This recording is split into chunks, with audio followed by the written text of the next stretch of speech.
Hello everybody and welcome to part 2 of a new mini-series here on the Graphene Business Law YouTube channel.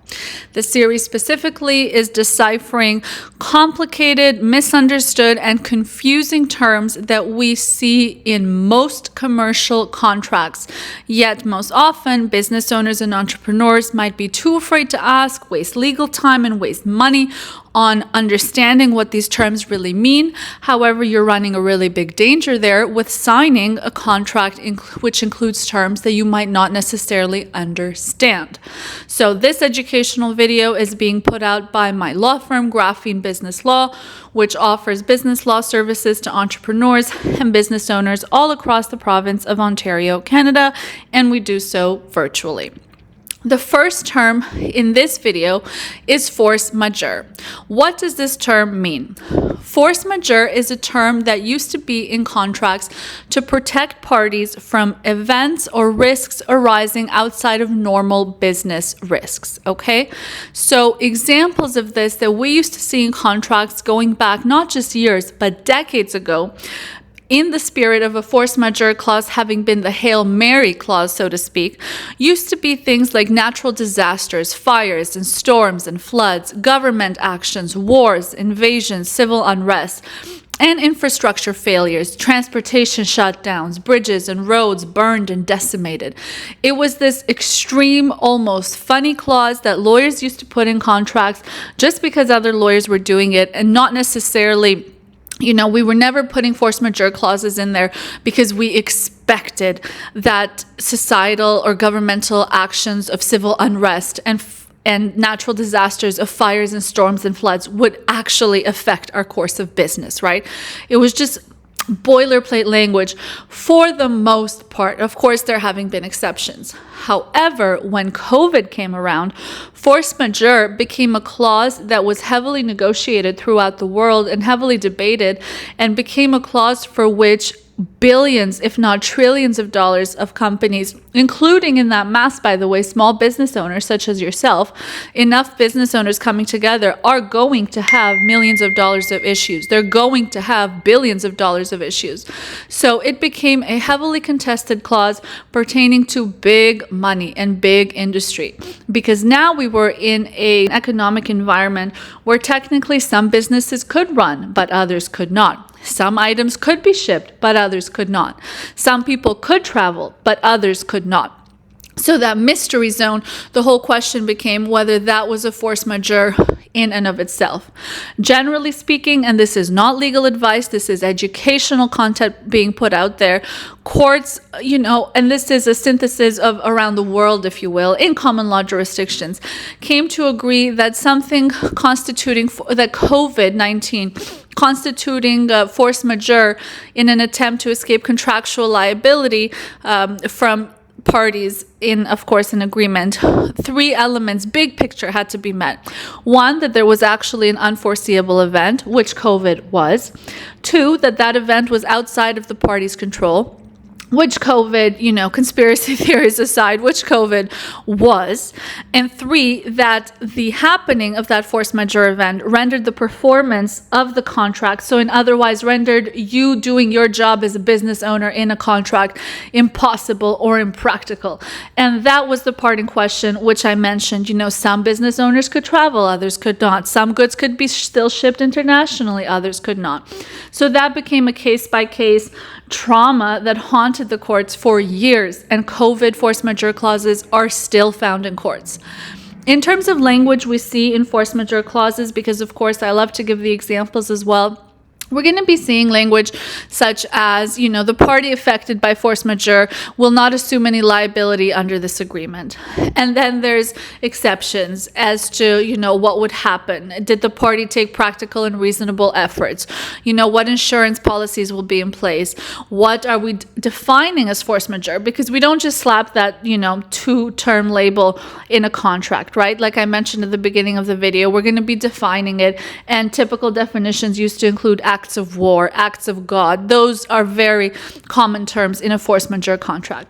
So having been through COVID, not just in our lifetime, so to speak, but in our, last few blinks as a society in terms of how recently COVID happened overall, with some economies still being impacted by COVID, it's really important that the next time you sign a contract as a business owner, especially if it has to do with a more sophisticated party or with large sums amount of money at risk for you, that you understand exactly what you're signing when it comes to that force majeure clause. What specifically is captured in it?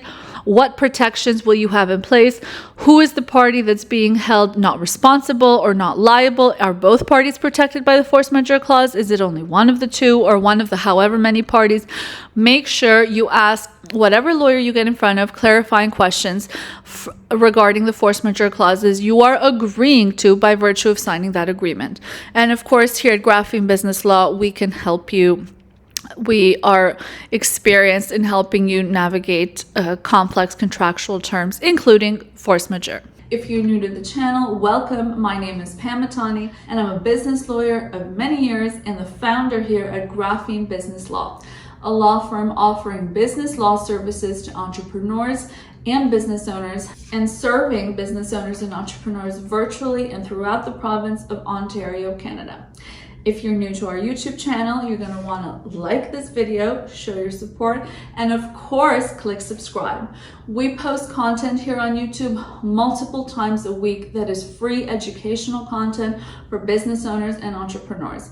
And I'm going to say it, I don't know any other lawyer doing the same. And if you find them, tag them down below, because I'd love to know who else is pumping out this much content for your benefit. Another term I want to discuss in this part 2 of complex or complicated or misunderstood terms in contracts is a term which is a little longer than 1 or 2 words. It's time is of the essence. Usually, in terms of where to find this example or where to find this clause, we're going to be finding this clause tucked in usually under the miscellaneous section of the contract. So sort of, the bits and pieces that couldn't quite make a page of content on their own, we're clumping together in a miscellaneous section of that contract to still acknowledge that they're important, they're worth being mentioned in the contract, but in so being tucked away, that contributes to the enigma that I continue to refer to in some of these terms being complicated and complex and confusing for different reasons, right? They're not all complicated for the same reason.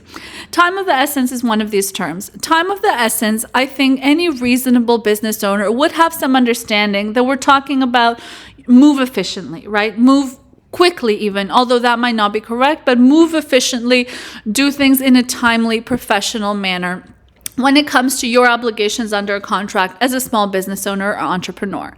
However, that in and of itself is a definition laden with further ambiguities and points of confusion. Because what does timely performance mean for you versus your business partner? Those might not be the same thing. Time is of the essence to you might mean that an issue needs to be resolved within 24 hours, or you as the human behind the business that you own are going to, have a panic attack over the issue at hand.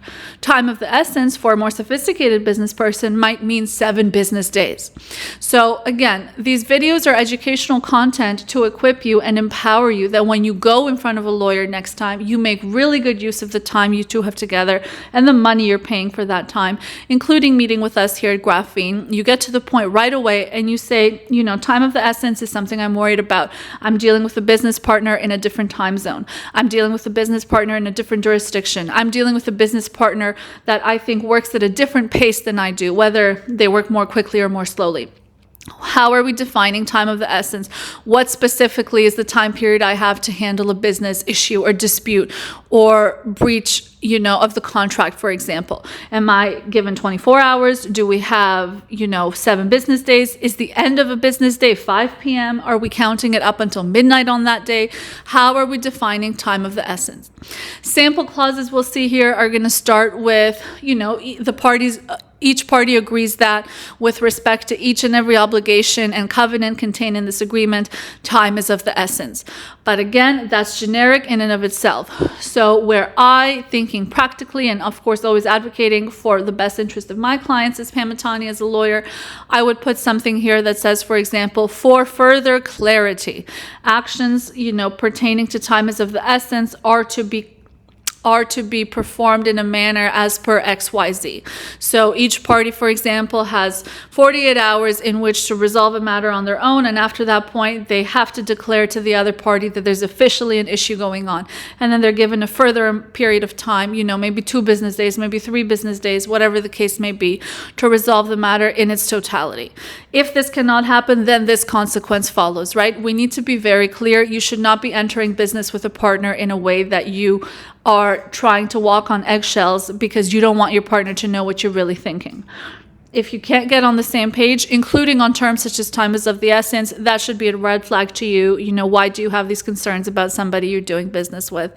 And hopefully you can figure fruitful ways to work through those concerns. If you have any comments or experiences you've acquired firsthand as pertains to either good or bad experiences with any of these terms, please feel free to sound off down below. We do have a little bit of a community here at Graphene Business Law, and commentary and social support of each other is one lovely way to keep growing that community. Hopefully next time you're Googling trying to decipher complicated contract terms, this video can pop up and be of help to you in running your business. I'll end the video there.